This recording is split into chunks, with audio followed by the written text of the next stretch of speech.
I think one of the challenges too is that capacity does exist on a continuum. Yes, so that it is. someone might not be capable or have the capacity to manage their finances, but they might have the capacity to determine their care plan.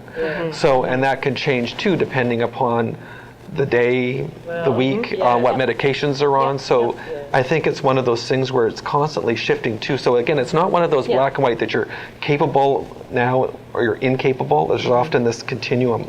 So trying as a professional to tease that out and determine when the person is in that framework to do that. It is a moving target, isn't it? Yes. In fairness to the schools, though, through accreditation and through some of the newer programs, a lot of these sort of issues are being taught, at least in the school where I am, under the umbrella of professional competencies. So outside sort of the medical fact sort of realm. So I think there is a growing awareness of that, and I think hopefully that, as time goes on, they'll be more and more comfortable with these types of conversations. It's more, I think, like from the Counterpoint, reading the report, this idea of someone having capacity to decide to live with risk even though you're not comfortable with the risk that they're in,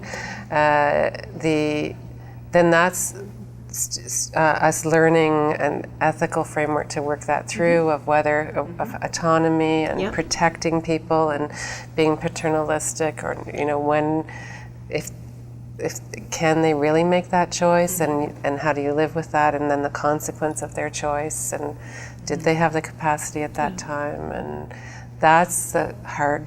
That's so hard. I don't think you can teach that. I think that's in ourselves, because I know, like, as we get older, we look at things a little differently, like the first cases versus the 10th case versus the 200th case, and I think that although we want to have rules and regulations and laws and everything that in place, I think that we also have to say we're dealing with humans here, and I think it's case by case. And when the tire hits the pavement is when it really matters.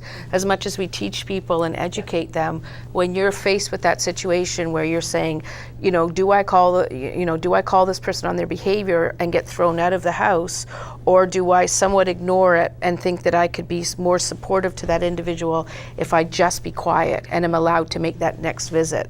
So it's hard between what do we teach people and how do we apply that in practice. I think that's the biggest challenge when you're faced with it, and there's no paper that tells you what to do. Absolutely, and there's no hard facts, but to give people a framework on how to think about it, give them the tools, because as you become, from a novice to experienced sort of clinician, there is that change, but you want to give them the tools to at least talk about it. Absolutely. I did develop a model of intervention that is called in hand in English, it's en main in French. And actually it's all the balance between respect for autonomy and protection issues. And I have 3 scenarios. And one of the scenarios is actually accepting that the person can refuse all your services. And if you feel that the person really did understand what you're saying and they have enough capacity to decide, you have to go away. That doesn't mean that you're closing the door. You have to actually leave the door open if they want to come back. But I think it's kind of very difficult for practitioners to accept that. And I think the main responsibility is to be certain that you gave all the information to the person in the way that they could understand what you're saying when they did refuse. It's very well documented in the literature, what they call the negative autonomy. Is actually you just give a little bit of information and they will say no, no, no, and then you back off. And a lot of time it's because people don't have enough confidence in their way of intervening. So when I'm training the people, I'm always saying it will be okay to back off, but be certain that you did everything you had to do before doing so.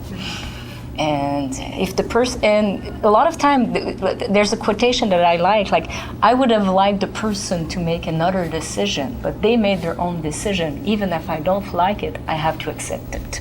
But I think it takes a certain maturity to be able to say that.